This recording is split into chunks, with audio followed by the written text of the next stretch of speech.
किसी गांव में एक साधु रहा करता था। वह जब भी नाचता था तभी बारिश होती थी। इसलिए गांव के लोगों को जब भी बारिश की ज़रूरत होती तब यह लोग उस साधु के पास जाते और उनसे अनुरोध करते कि वह नाचे। और जब वह नाचने लगते तो बारिश ज़रूर होती थी। कुछ दिनों बाद 4 लड़के शहर से गांव में घूमने आए। जब उन्हें यह बात पता चली कि किसी साधु के नाचने से बारिश होती है तो उन्हें यकीन नहीं हुआ। शहरी पढ़ाई लिखाई के घमंड में उन्होंने गांव वालों को चुनौती दे दी कि अगर हम भी नाचेंगे तो बारिश होगी, और अगर हमारे नाचने से बारिश नहीं हुई तो साधु के नाचने से भी बारिश नहीं होगी। अगले दिन सुबह सुबह गांव वाले उन चारों लड़कों को लेकर साधु के कुटिया के पास पहुंचे।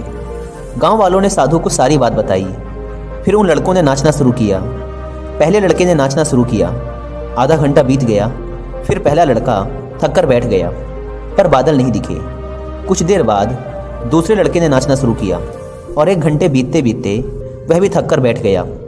बाकी दोनों लड़कों ने भी ऐसा ही किया, पर बारिश नहीं हुई। अब साधु की बारी थी। उसने नाचना शुरू किया। 1 घंटा बीत गया, पर बारिश नहीं हुई। साधु फिर भी नहीं रुका, वह नाचता ही रहा। नाचते नाचते 2 घंटे बीत गए, पर बारिश नहीं हुई।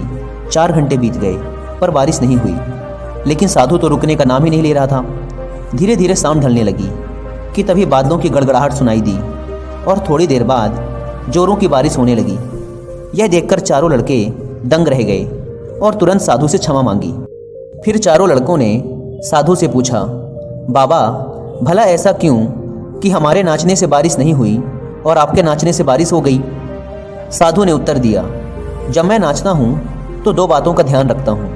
पहली बात तो मैं यह सोचता हूँ कि अगर मैं नाचूंगा तो बारिश को होना ही पड़ेगा, और दूसरी यह कि मैं तब तक नाचूंगा जब तक कि बारिश ना हो जाए। सफलता पाने वाले में भी यही गुण विद्यमान होता है।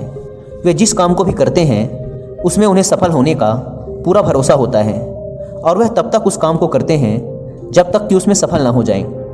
इसलिए अगर हमें सफलता हासिल करनी है तो इस साधु की तरह ही अपने लक्ष्य को प्राप्त करना होगा।